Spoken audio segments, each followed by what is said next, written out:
Good afternoon. It's Friday, the 2nd of October 2020, just after 1 o'clock. Welcome to UK Column News. I'm your host, Mike Robinson. Joining me in the studio today, Patrick Henningsen from 21st Century Wire. Welcome to the programme, Patrick. Great to be with you, Mike. And joining us via video link is David Ellis from Strategic Defence Initiatives.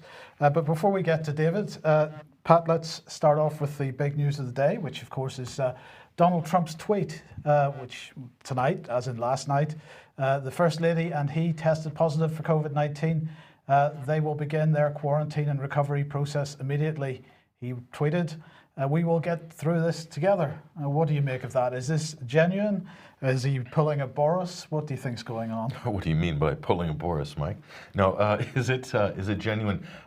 Look, you can't ignore, Mike, the optics of this. We're coming into the heat of the election right now, the final home stretch, the last 30 days, and all of a sudden this happens.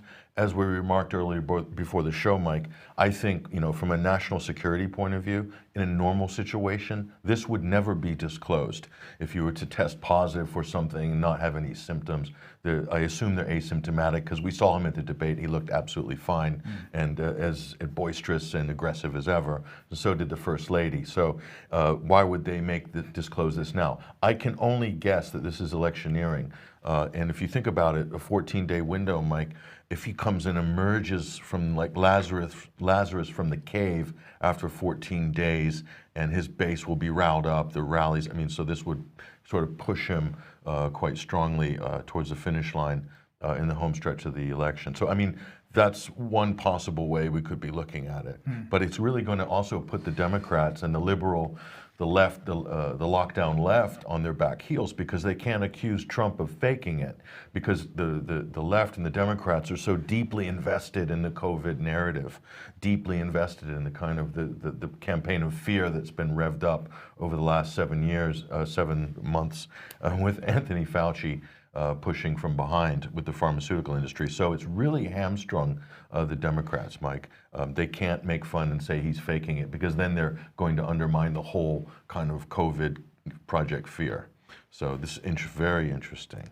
One of the interesting things I saw in the press this morning was comments about the markets. Now the markets have fallen today, 1.1% in London, 1.4% in Germany, 1.4% in Paris. And the response to this from analysts was that this is the last of the Biden pricing getting done. So the way that the markets have responded to this is that they see this as being as pushing Biden forward and potentially more likely to become president. And so that has immediately caused the markets to collapse to a certain degree because they are clearly concerned about Joe Biden becoming president.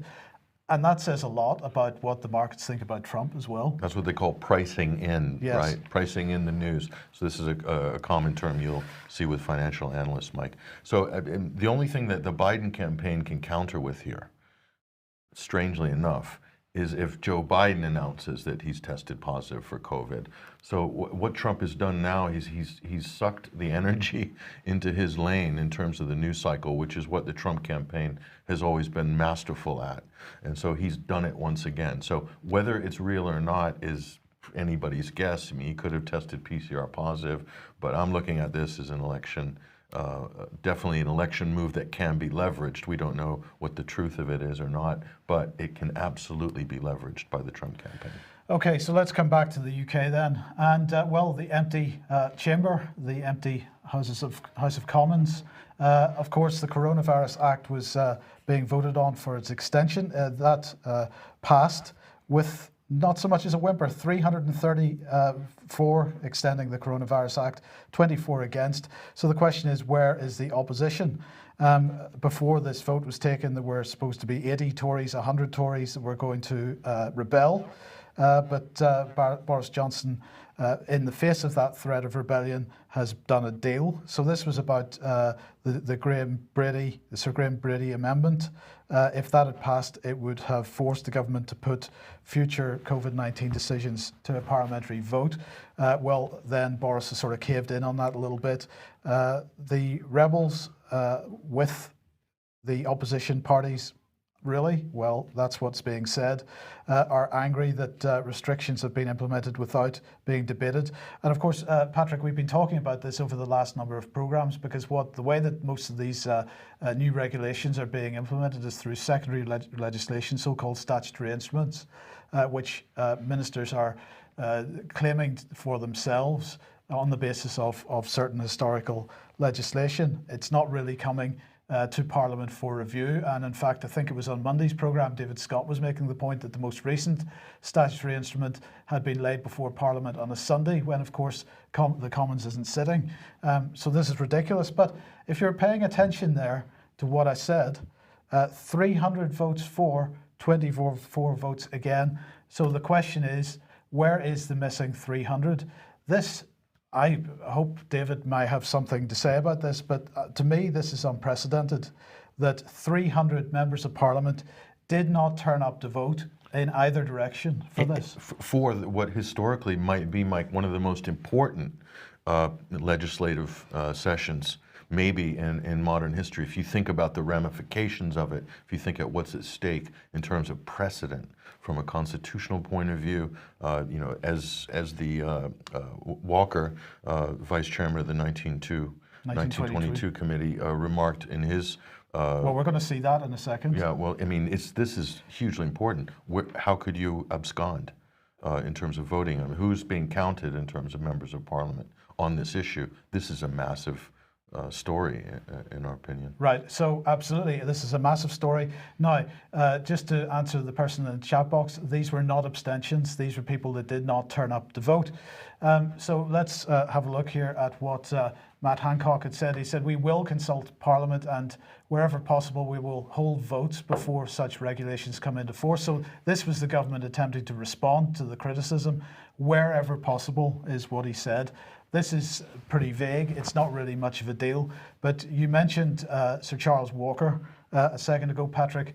The debate on this bill and whether this act and whether it would be renewed or not, because if you remember, it was required to be renewed every 6 months, didn't get very much time in the House of Commons. And Sir Christopher Walker was not very happy. Have a listen to this. 90 minutes. 90 minutes to debate the renewal of an act that fundamentally has changed the nature of the relationship between the state and citizens is not good enough. And I have to say, if this is the portent of the promises to come, it's not good enough. I need, at some stage, more than 3 minutes to discuss the fundamental hardships that are going on in my constituency.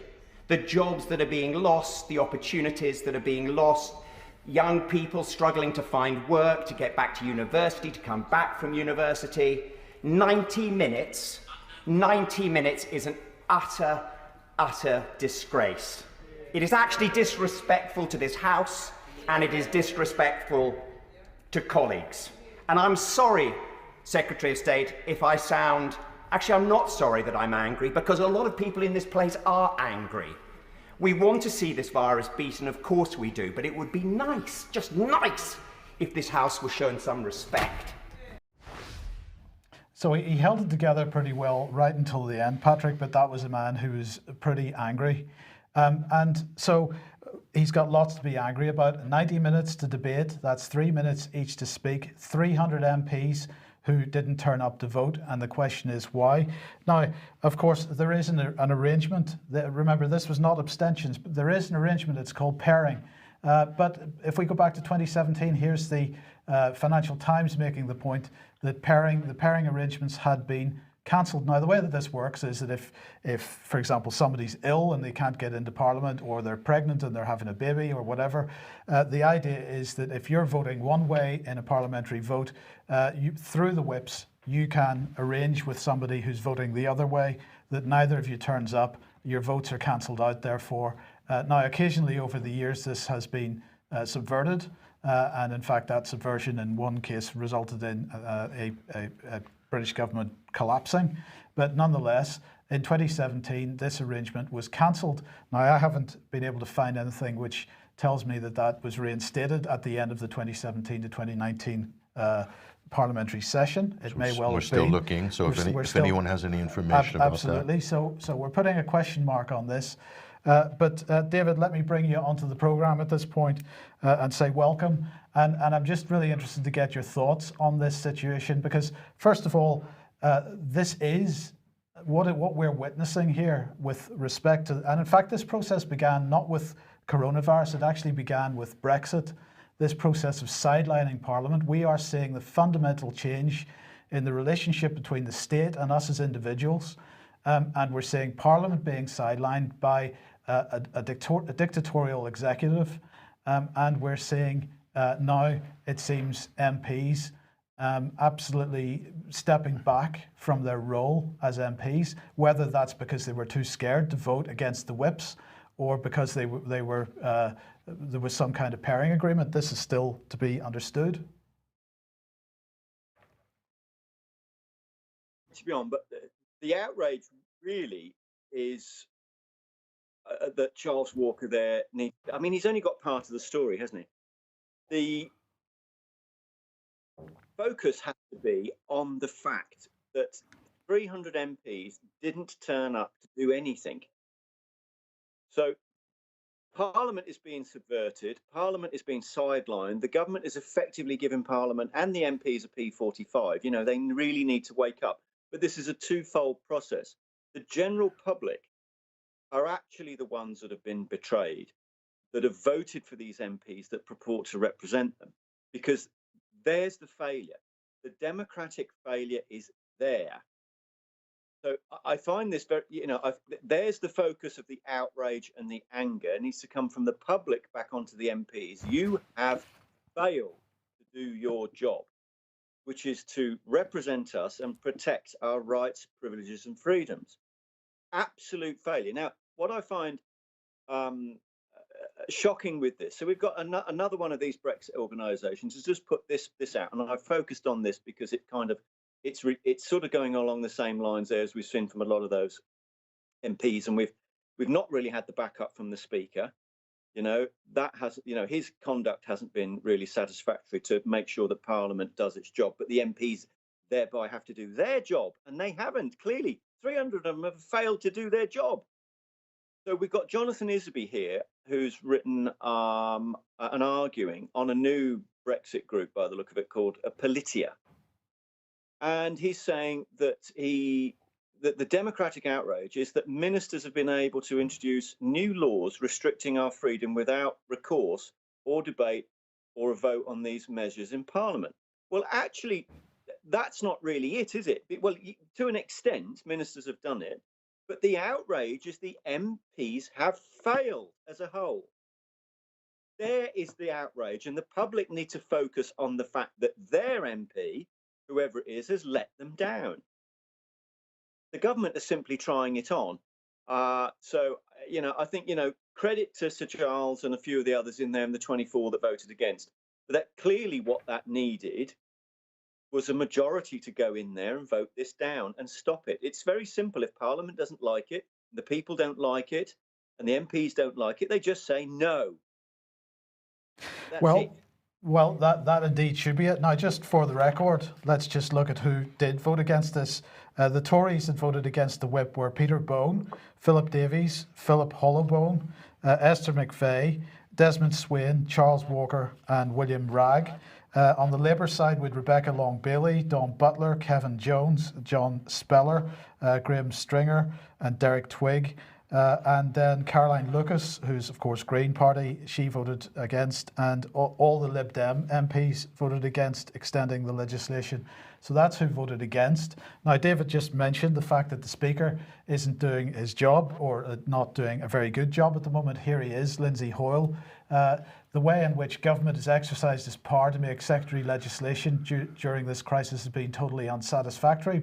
So he is speaking out against it, but he's not acting. He is refusing to. He is concerned that he would be perceived as being another John Bercow, and he's scared, therefore, to proceed with to allow amendments and allow emergency votes and so on. But the threat from him is there, and so he probably needs a little bit of encouragement, and maybe we need to be encouraging him to get involved in that. So, David, just briefly, finally on Lindsay Hoyle. He has expressed concern about being perceived as being like John Bercow. This isn't really the way to do business. He's got to uphold the parliamentary rules and he's got to stand up for Parliament. That is his job. I absolutely agree. But what has to happen, that's brilliant, that has to happen. But what also has to happen is that there needs to be a volume of MPs press this with him, with the Speaker, to say no.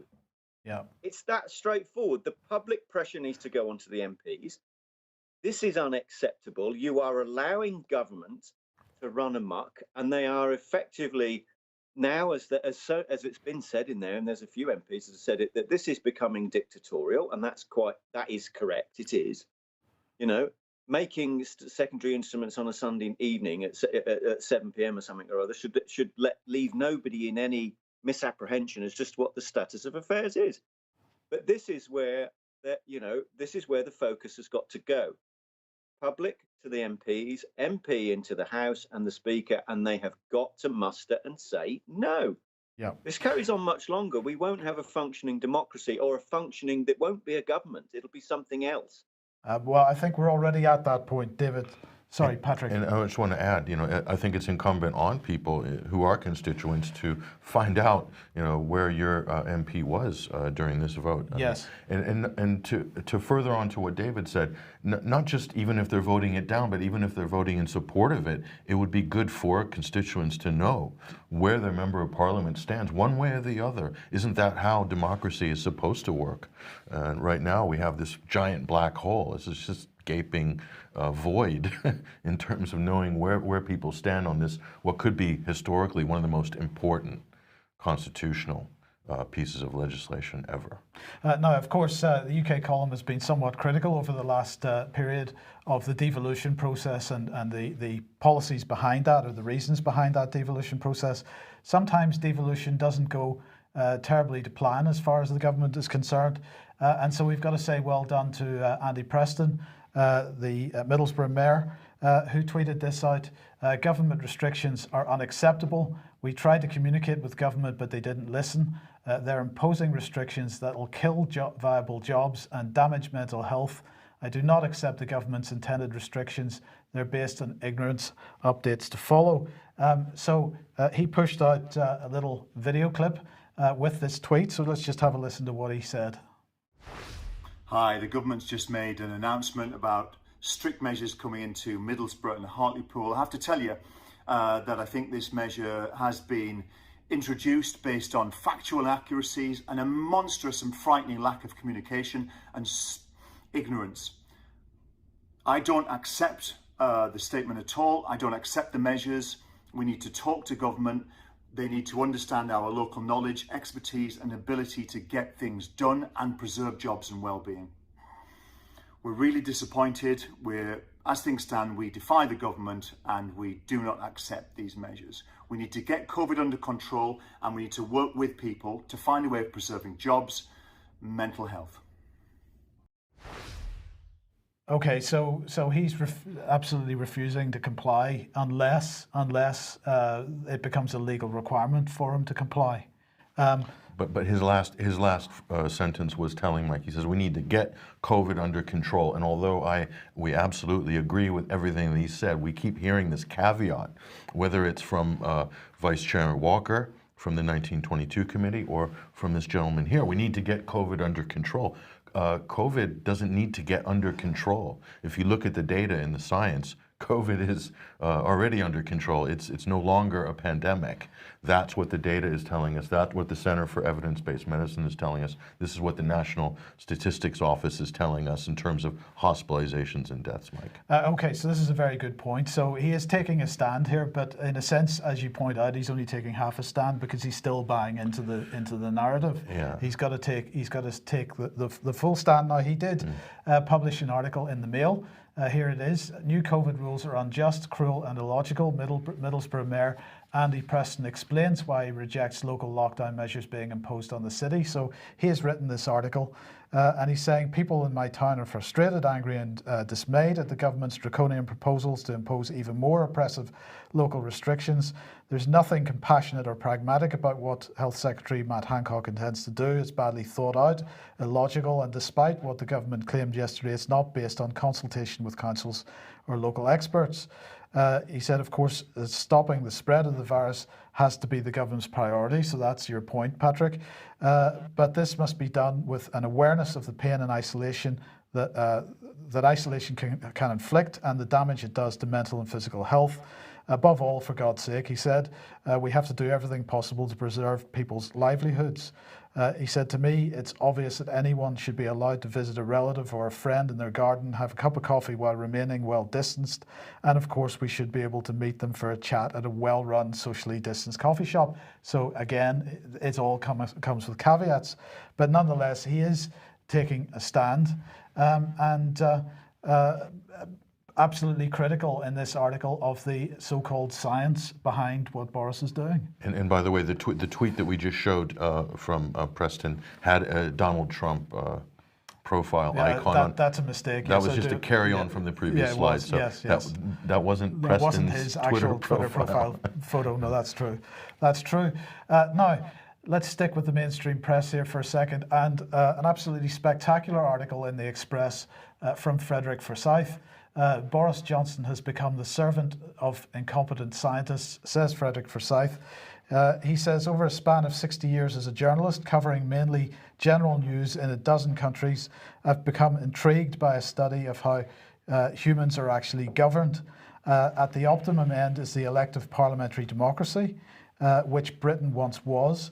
At the worst end is the ruthless dictatorship into which we are slowly converting, weirdly, with the shivering consent of an apparent majority of our people. In this transformation, there are always 5 steps. So let's just look at the 5 steps that he's talking about here. So the first one is this: a small group takes over. The community taking over all the arms of government is always numerically tiny. He says the creation of a nationwide campaign of fear terror is necessary. Though little understood at first, it has now become plain that COVID, though blisteringly fast contagion, has a very low lethality rate, but too late. Number 3, when people are badly frightened, they're extremely gullible. We've all lived through 7 months of unrelenting propaganda on radio, TV, speeches from on high, and placards in the press to convince us that death stalks at our side. Figures are cooked, statistics cobbled, research stultified, and to endorse the death is everywhere message. Number 4, assurance from the tiny group that they and only they can save us, but only if we abide by and obey a tidal wave of rules and regulations, no matter if these destroy the nation we once knew and loved. Fear, deliberately inspired, fear rules supreme. And finally, the 5th point then, creation of a sort of secret police to spy, pounce and punish.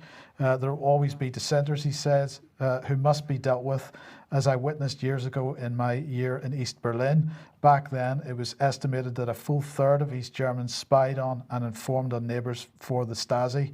This Boris Johnson has now encouraged us to adopt as a lifestyle. And David, this is a pretty incredible article. It absolutely hits the spot. He's absolutely framed it perfectly as to what the situation is, and even give everyone the sort of working schematics and schedule. Of course, Frederick is a fantastic writer on the one hand, but on the other hand, of course, this is his subject. He knows all about this sort of stuff because of what he's done in the past. And for it to come out in the Express here is absolutely fantastic. So can I suggest and recommend to everyone that they propagate this as widely as they possibly can, and if they feel, if people feel minded, would they write to Gary Jones in at the Express there and say, well done, Frederick Forsyth, for actually saying it just exactly how it is. Patrick, any thoughts on this just before I finish this? Well, I do, Mike. What you just showed there in terms of the 5 steps to a totalitarian takeover that Freddie Forsyth laid out quite eloquently.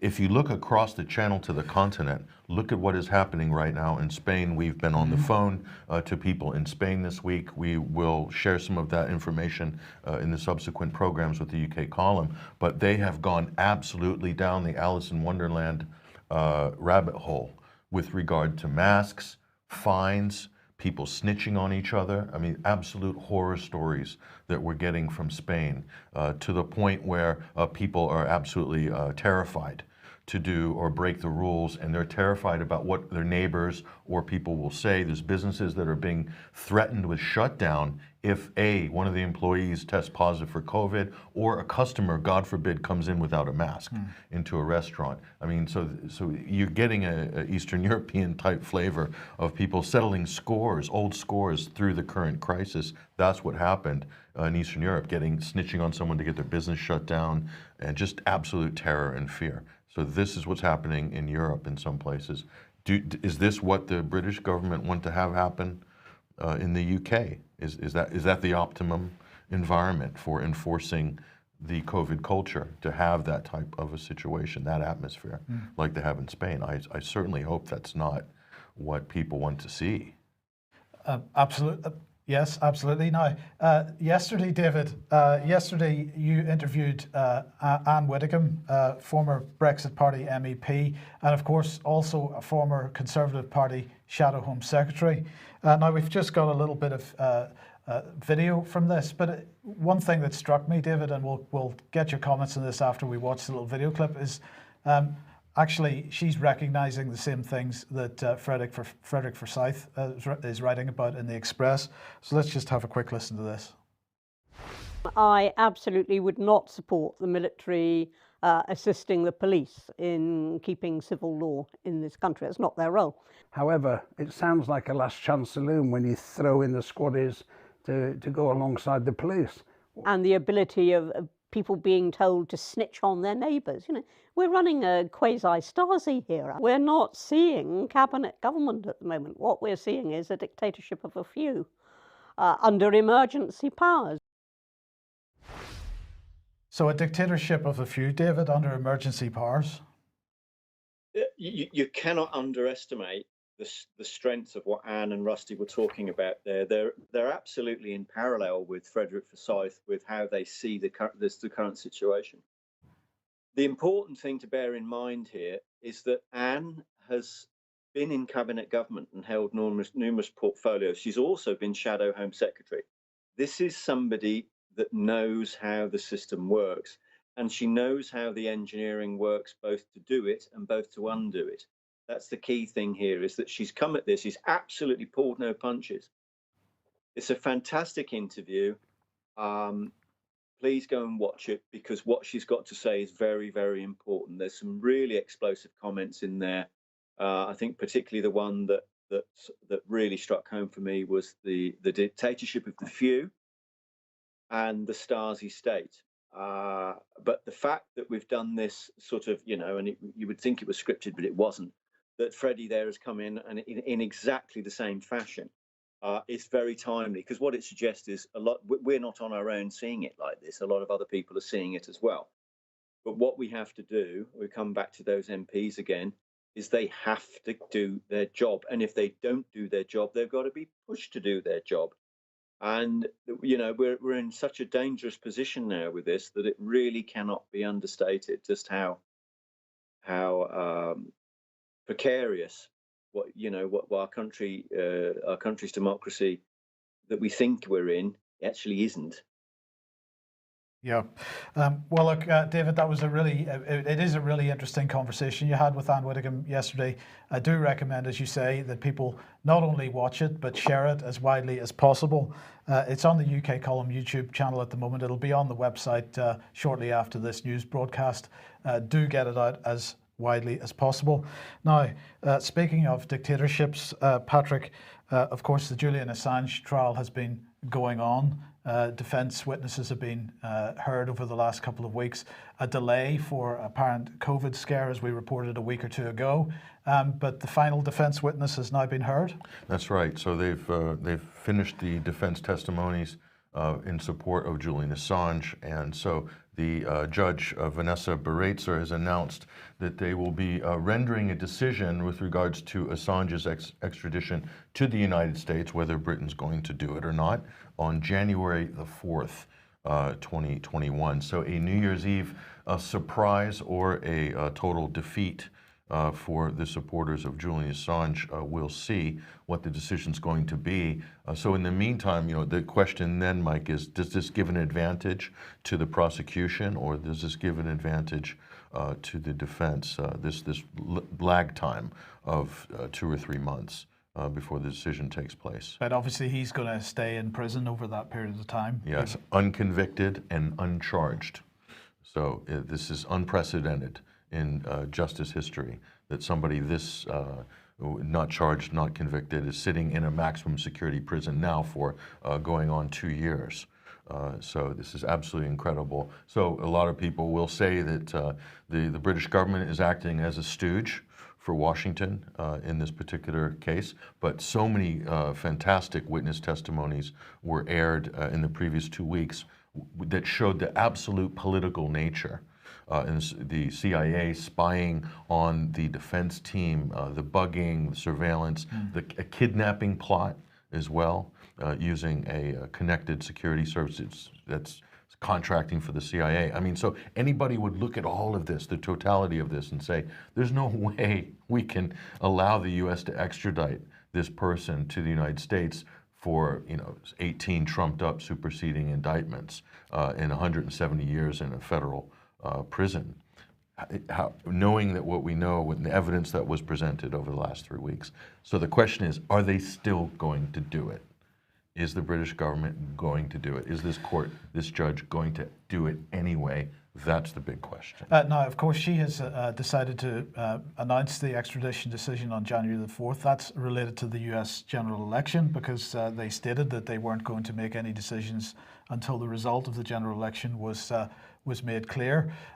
Just remind me, what's the date of the inauguration of the next president? That's normally in the second to the last week of January. Right. So around January 20th, 21st, or something like that, give or take a few days, depending on where the day falls on the calendar, Mike. So, but it is interesting. We might not know the result of the 2020 election right after, on the way it's looking now, and we'll obviously, there's something to talk about on another program. Yes. But the Democrats have made it clear that they will not be accepting the result of the election either way, and they will fight in terms of recounts, and it might go all the way to the Supreme Court. That process in 2000 between Gore and Bush, that brought things right up to the new year in terms of decisions. So the country was effectively in limbo right up till around the Christmas period. So it could even go further than that in this case, because it could be more of a widespread controversy, not just involving one state's recounts, Mike, but multiple states that are going to hold it up because of postal votes coming in late, and then there'll be rioting and demonstrations, and all bets are off at that point. So this could actually have an effect politically on the decision, the British decision to extradite or not Julian Assange. Okay, now if you like what the UK Column does and you would like to support us, then please head over to ukcolumn.org/community, and there are options to help us out there. Where does that take us, Patrick? Armenia? Well, it's been a while, but it's always good to have a war on the cards, and we say, yes, this is a war. Armenia versus Azerbaijan, as this headline here from the FT, martial law has been declared in both countries. Jets have been shot down, and Turkey is involved. We'll explain some of the dynamics of this. So this is an old territorial dispute over the territory of Nagorno-Karabakh. And so let's look at what's at play here. This is a general map of the region in terms of the Middle East, the Mediterranean here, and also the Caucasian steppes. There's Turkey. And so what we're looking at here is this, the area which is just next to northeastern Turkey, Armenia and Azerbaijan, the disputed territory. Let's blow that up and take a closer look at that. There we go, Nagorno-Karabakh.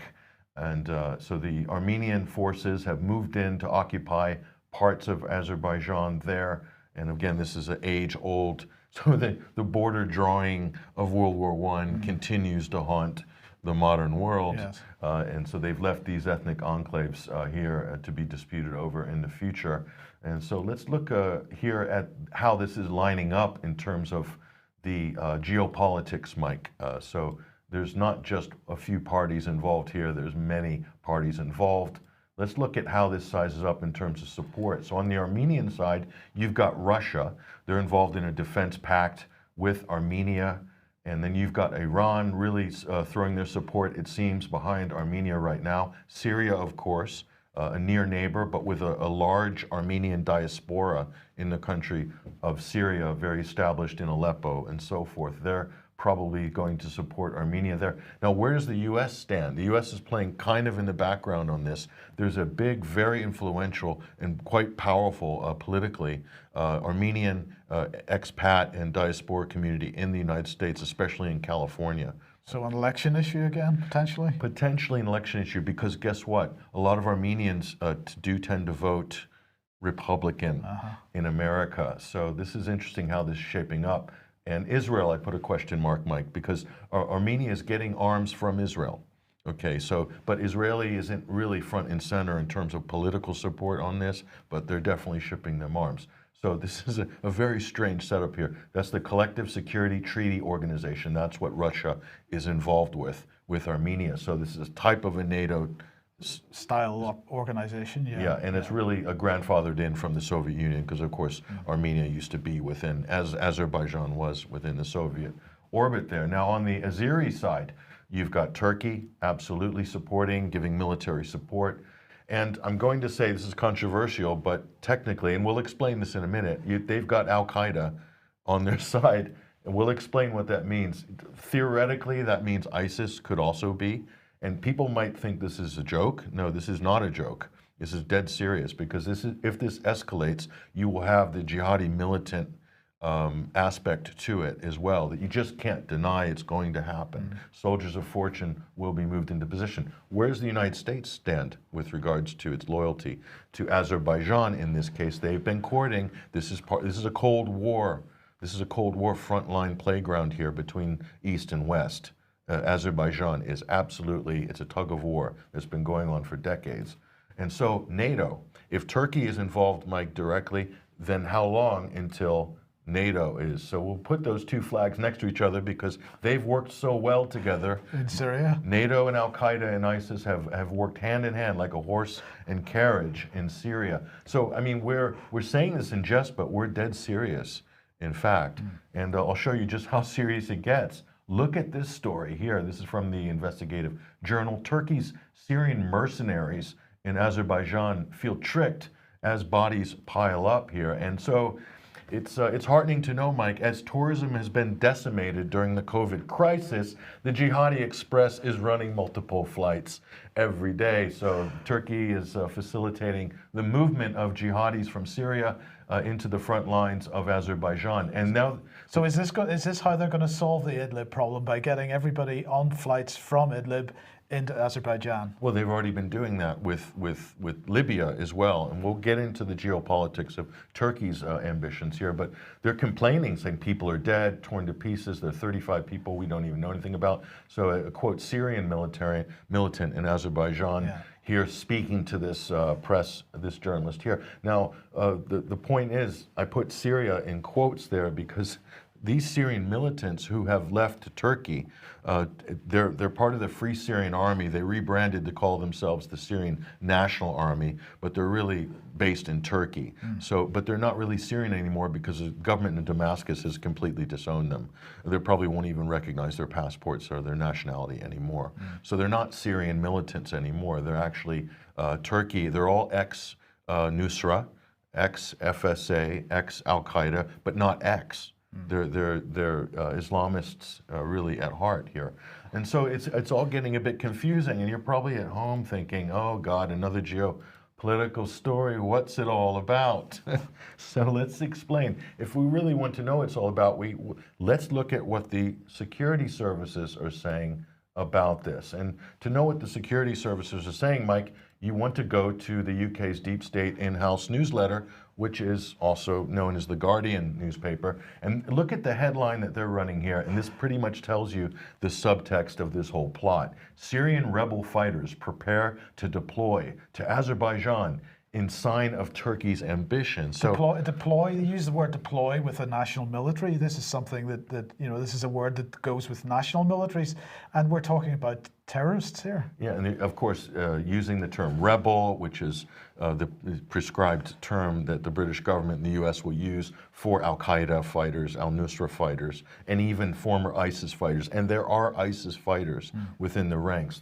We've already proven that. Journalists have shown in their work that this is exactly the case. And so, but you can see it's all about Turkey's ambition. So it's nothing about aggression or using Al-Qaeda forces for another proxy messy war. A repeat of Idlib in Syria, basically, is what could be shaping up in Nagorno-Karabakh between Armenia and Azerbaijan. So the Guardian spun it. So you already know what the UK position is just by reading the Guardian. That's a little pro tip for anybody out there.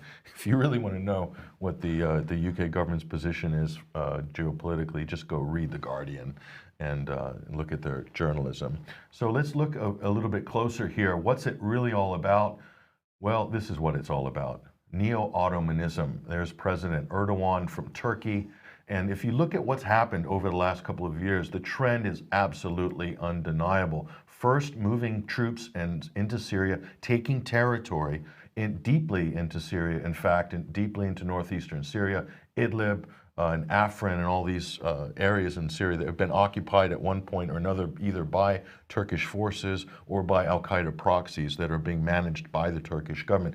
By the way, that's a NATO member country running Al-Qaeda paramilitaries, just so people know.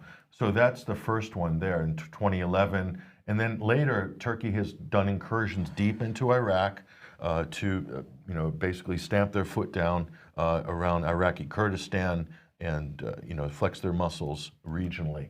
And also in 2017, Turkey deployed 3,000 troops to Qatar during the sort of the Saudi Qatar split there, that Gulf split, that family split in the Gulf. So Turkey extended its influence, and they do have a permanent presence in Qatar right now, and most recently, of course, in Libya.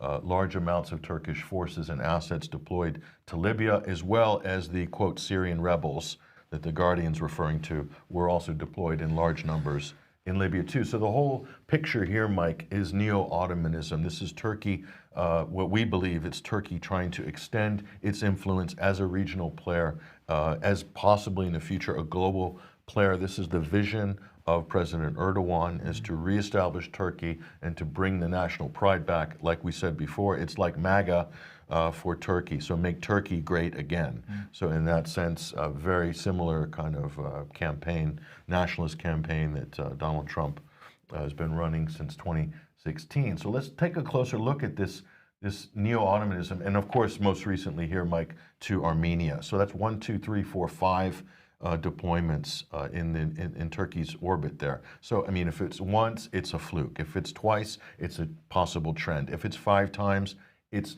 there's definitely ambitions there to basically project power in the region. So, but where does this leave the UK?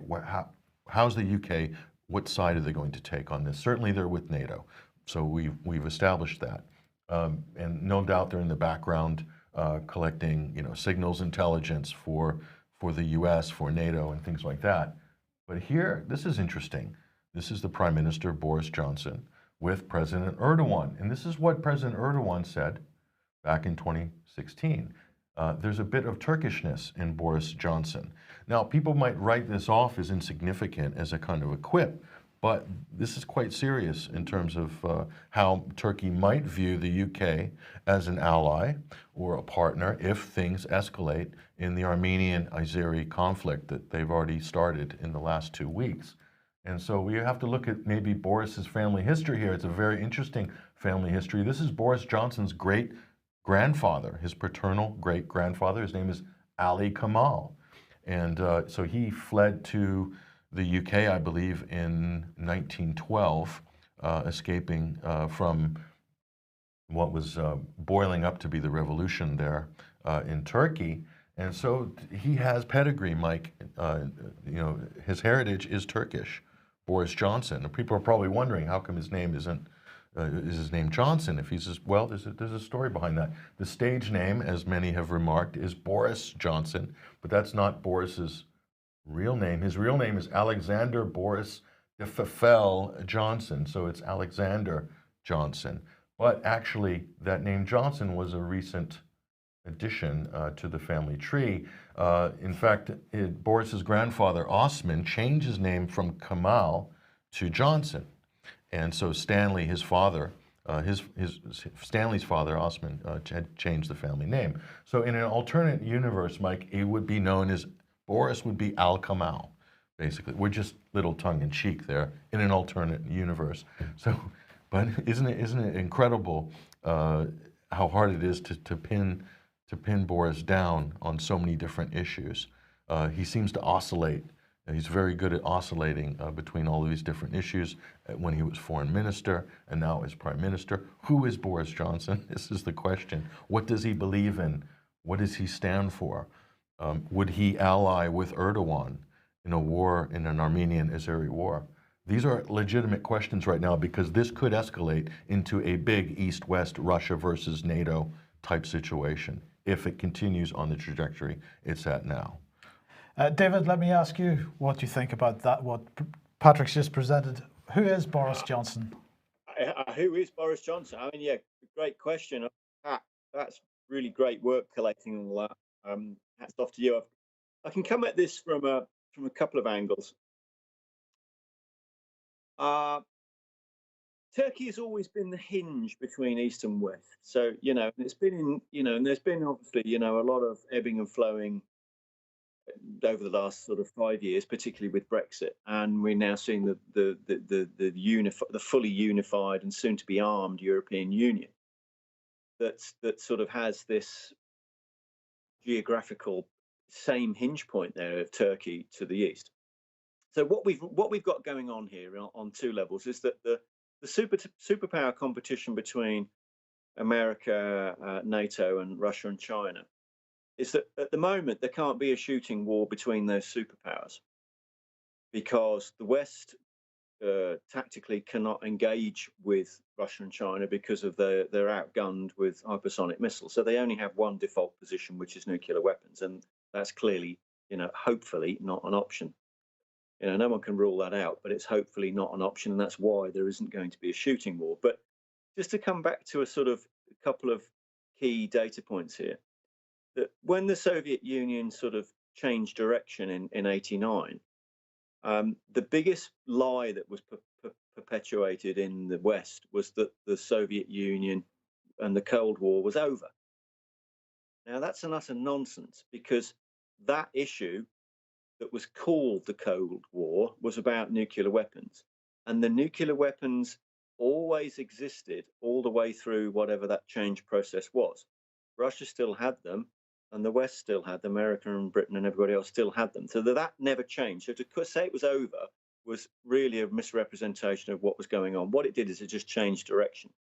So the superpower competition that's going on now is really being played out through proxy war and hybrid warfare in these areas, because it's the only way that that there can be any kind of activity. There can't be a full-on shooting war between America and Russia. That's what I'm told by the senior officers and the senior defense advisors. That's their take from Western thing. But the problem is, of course, is that Russia has never given up its ability of its chiefs of staff and its historical keeping a quorum of all of their military officers, keeping them going and keeping them active and keeping them in the loop. We don't have that in Britain anymore. Now, one thing that's really brilliant is because yesterday, Anne Widdecombe in the interview talked about, when we were talking about defence policy, that Britain disarmed effectively, the full disarmament process in Britain started in 1981. Okay? Now, if we're saying that the Soviet Union collapsed or stopped. Well, it didn't. It just changed. It changed into something else. That's the way you should look at it. It didn't stop. It didn't finish. It just changed. We disarmed in 1981, but the Soviet didn't change until 1989. But we'd already disarmed. So that needs to let everybody know just what the sort of, where this modern all means hybrid warfare is going in these proxy states, which is what's happening there in Armenia and Nagorno-Karabakh and so on. And yes, you're quite right, Pat. There is a huge potential for this to escalate, because if people keep pushing more and more, second and third sort of tier actors in there, it can only probably go one way. And especially if somebody gets hold of some WMD, it'll escalate rapidly. It's very worrying. It's very concerning. And what are we looking at? We're looking at some kind of Vietnam on the eastern neighbourhood of the European Union. Well, indeed, and of course, Syria didn't work.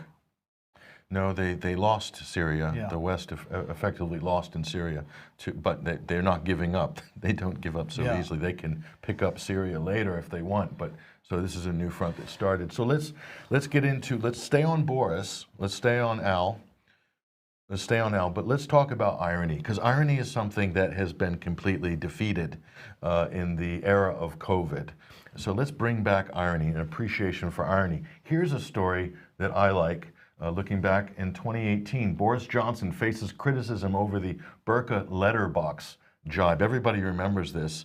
If they remember when Boris was in the cabinet, he remarked that Muslim women wearing the burqa were like letterboxes, basically. And we can't have that in Britain. We can't have letterboxes, said Boris. And the irony of this is just too much. Let's go look at his statements, Mike, and let's just kind of look back at what Al Johnson said at the time. He said, "If you tell me that the burqa is oppressive, then I am with you," said Boris, or Al, back in 2018. And he goes on, and it gets more interesting. "If you say that it is weird and bullying to expect women to cover their faces, then I totally agree," said Al Johnson back in 2018. Now, just remark and remember what's being said here. It's very interesting and relevant to today. So he said it was bullying to ask women to cover their face. And I would add that I can find no scriptural authority for the practice in the Quran. This is Boris the cleric talking at the time. Al Kamal, this is Al Johnson talking at the time.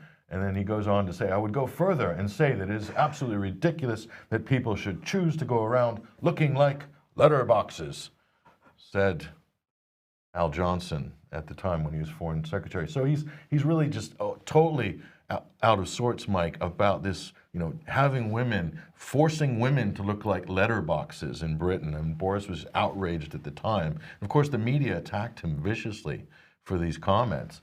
And so in terms of the government policy, how this stands, businesses and government agencies should be able to enforce a dress code that allowed them to see customers' faces. That was the big controversy back in 2018. And oh, how times have changed. So such restrictions are not quite the same as telling a free-born adult woman what she may or may not wear in a public place when she is simply minding her own business. Does that sound familiar in 2020? He seems to have reversed his position. Well, it does seem like that, Mike. So what we're saying here at the UK column is think about what we've seen in just the last 6 months. And what we're saying is, isn't it ironic, isn't it absolutely ironic that it would be Boris Johnson that would turn Britain into a nation of letterboxes? Isn't that just absolutely ironic? It absolutely is.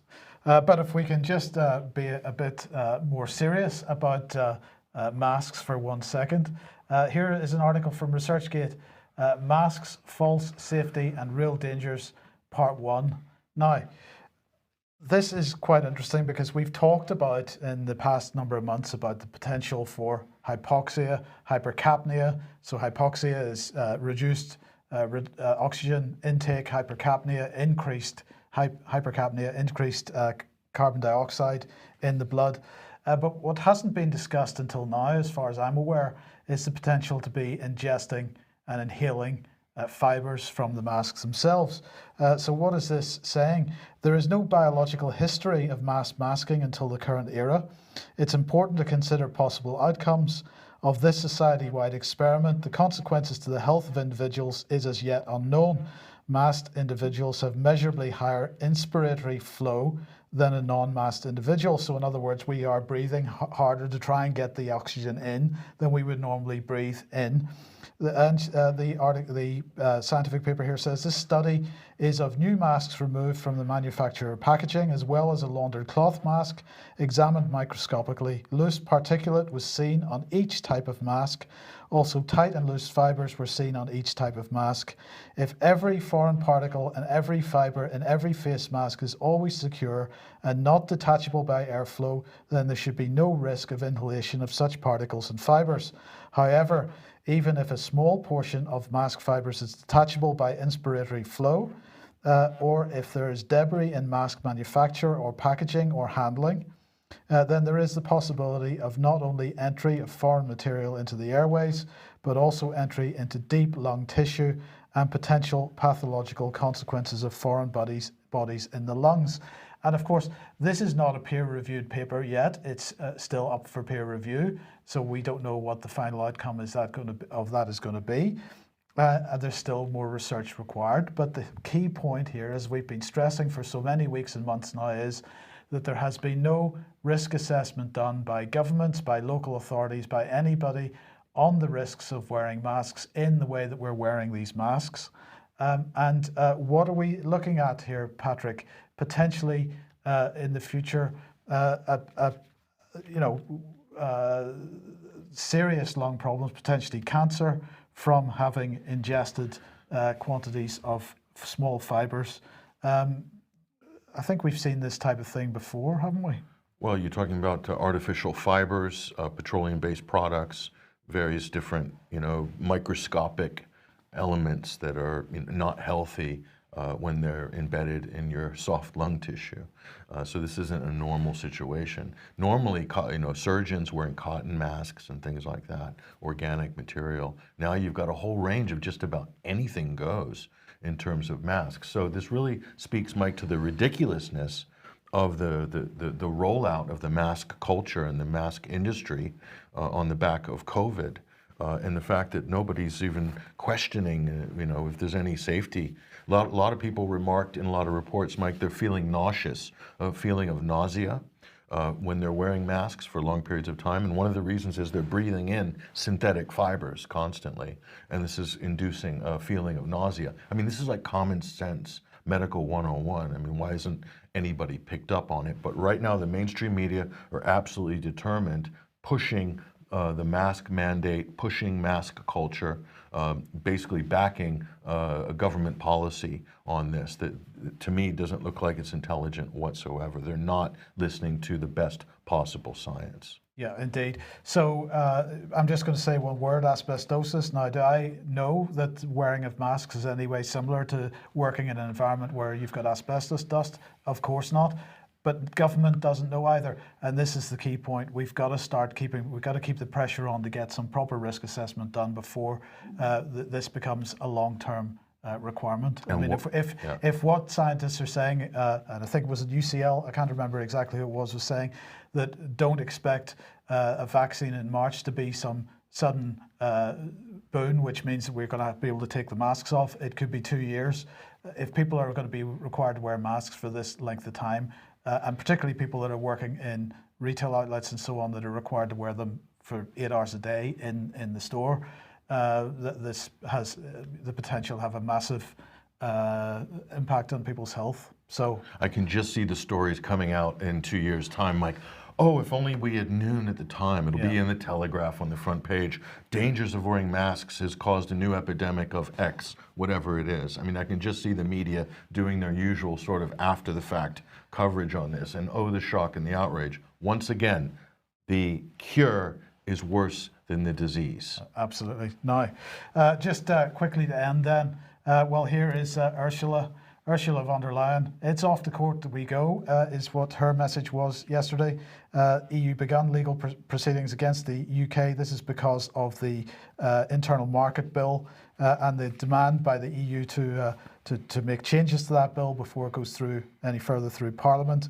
The deadline that the EU set was ignored by the British government, and so they sent a letter of formal notice. And of course, well, the question is, which court? Of course, they're going to take the UK to the European Court of Justice, which I think we'll find was exactly one of the reasons that the UK government was giving for leaving the EU in the first place, no longer to be under the auspices of the European Court of Justice. Here's what she said. The internal market bill is a full contradiction of the previous UK commitments over hard border on the island of Ireland should be avoided. Now, lots of comment under Ursula's tweet on her Twitter feed, things like, how have the EU ended up here, taking what should be their closest geostrategic ally to court? Why bother anymore? Let the British tremendously suffer in complete isolation and denigration. They chose it, is another comment. Brits should not be trusted, is another comment, and so on. And so it goes on. Now, but the key thing is that most of this, and David, I'm going to ask you to comment on this just to close the programme. Most of this, to my mind, is pure posturing over the current negotiations on the future relationship. We're currently in the 9th round of those. Here are the two key negotiators, Mr. Frost on the left, or Lord Frost on the left, and Michel Barnier on the right. And the news seems to be good. They seem to be making progress. So, David, it seems to me, and in fact, we've got Boris and Ursula having a telephone conversation today to nail out some of the remaining problems. So, David, it does seem that this court case and this furore is just positioning as part of a negotiation, an ongoing negotiation, and really we probably need to give it a good ignoring. Oh, the acid test or the litmus test with this will be is if the British government engages with this court action of the EU doing it in their own court in the EU, then everything's a load of nonsense, isn't it? Because the British government doesn't want to engage with this at all, because if we're leaving, then they have no jurisdiction over us at all. So not interested, do what you want, disengage, you know. But if the British government engages with this, it'd be a clear warning to everyone that we're not leaving. Yeah, absolutely. Absolutely. Okay, we'll leave it. Yeah, we'll have to leave it there for today because we're right out of time. Thank you very much, Patrick, for being with us today. Thank you, David, as well. We will be back at the same time on Monday, 1 p.m. as usual. Hope everybody has a great weekend, and we will see you then. Bye-bye.